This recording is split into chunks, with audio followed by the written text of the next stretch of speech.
کل ایک جماعت کا انتخابات کے موقع پر جو بیانیہ تھا، آج اسے دوسری جماعت نے اپنا لیا ہے۔ شیریں بیانیہ اور تلخ انتخابی بیانیے کا موازنہ کریں تو دماغ چکرا جائے۔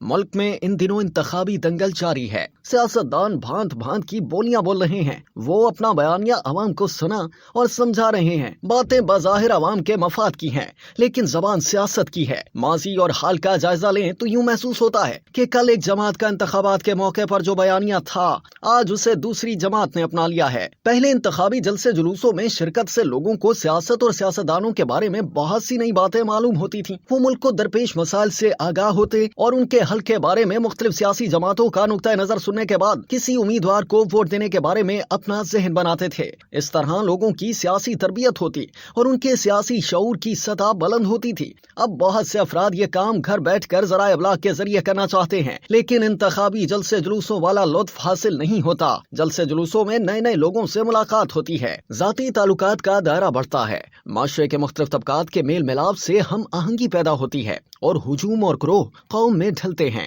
ان میں مل جل کر رہنے اور جیو اور جینے دو کے اصول پر کاربند ہونے کا سلیقہ آتا ہے۔ جمہوری معاشرے اس لیے پرامن ہوتے ہیں کیونکہ وہاں مختلف طبقات کو انتخابات کے موقع پر دل کی بھڑاس نکالنے کا موقع ملتا ہے، لیکن ہمارے ہاں انتخابات کشیدگی لاتے ہیں جو مختلف حکومت کے ختم ہونے پر بھی ختم نہیں ہوتی، بلکہ اس میں اضافہ ہو جاتا ہے۔ ایسے ہی حالات 8 فروری کو ہونے والے عام انتخابات کے موقع پر بھی ہیں۔ اس مرتبہ تو انتخابات کے اعلان کے موقع پر ہی عجیب و غریب حالات تھے۔ جس ملک میں آئین کے ساتھ بار بار کھلواڑ ہو، اسے بار بار معطل کر دیا جائے، مقتدرہ قوتیں اور سیاستدان مفادات کا کھیل کھیلیں اور غریب آدمی کے لیے زندگی گزارنا روز بروز مشکل ہوتا جائے، وہاں عام آدمی انتخابات سے زیادہ امیدیں وابستہ نہیں رکھتا۔ اس مرتبہ انتخابی مہم روایتی انداز سے محروم اور اس کا رنگ پھیکا ہے۔ امیدوار کی انتخابی مہم میں روایتی جوش و خروش تا دم تحریر نظر نہیں آیا ہے۔ سیاسی اور عوامی حلقے اس کی مختلف وجوہات بیان کرتے نظر آتے ہیں، لیکن وہ ہمارا موضوع نہیں ہے۔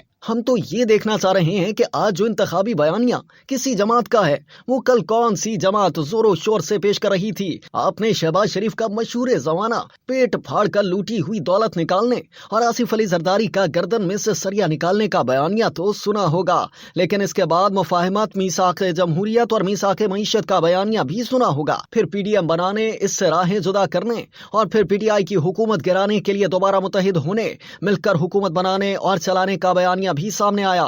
مخلوط حکومت کے زمانے میں ان جماعتوں کا شیریں بیانیہ دیکھیں اور اب انہی جماعتوں کے تلخ انتخابی بیانیے کا موازنہ کریں تو دماغ چکرا جاتا ہے۔